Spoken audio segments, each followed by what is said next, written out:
Good morning বন্ধুরা। যদিও সবার জন্য এটা গুড নয়। আজকে পুরো কলকাতা জল মানে জলে থই থই করছে। তো এরকম অবস্থায় অনেকেরই খুব কষ্ট হচ্ছে, বেশিরভাগই খুব কষ্ট হচ্ছে সবার জীবনযাত্রাটা। তো এই অবস্থাতে সব থেকে কষ্ট যাদের হয় সেটা হচ্ছে এই মানে পশু পাখিদের বেশি কষ্ট হয়, সাথে কুকুর বিড়াল এদের তো খুবই কষ্ট হয়।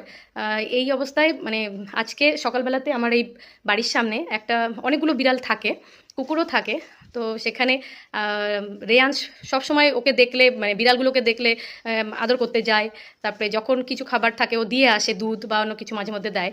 তো এই অবস্থায় আজকে বিড়ালটা জল যেহেতু হাঁটুর ওপরে, তো বিড়ালটা পুরো ভিজে গিয়েছে জলের মধ্যে পড়ে।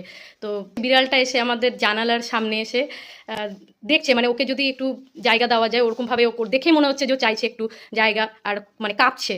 তো তখন এটা দেখে রেয়াংশের খুব মানে মন খারাপ, তখন থেকেও শুরু করেছে যে কি করা যায়। তো বসে ঘরে কার্টুন ছিল, তো কার্টুনটা নিয়ে এই একটা ছোট্ট একটা বিড়ালের জন্য ঘর বানিয়েছে। হয়তো দেখো, হয়তো একটা দুটো বিড়াল বা তিনটে বিড়াল হয়েও যেতে পারে। সাথে একটু দুধ নিয়ে যাচ্ছে, বিড়ালটাকে দুধ দেবে, এই ঘরটা দেবে যাতে বিড়ালটা আজকে একটুখানি আরাম পায়, এই আর কি।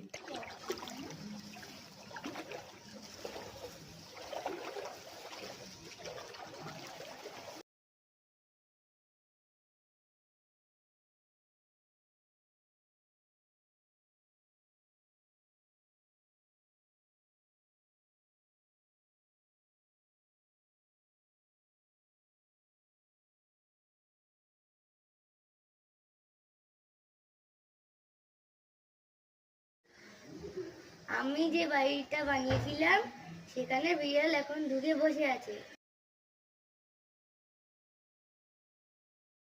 Thank you so much.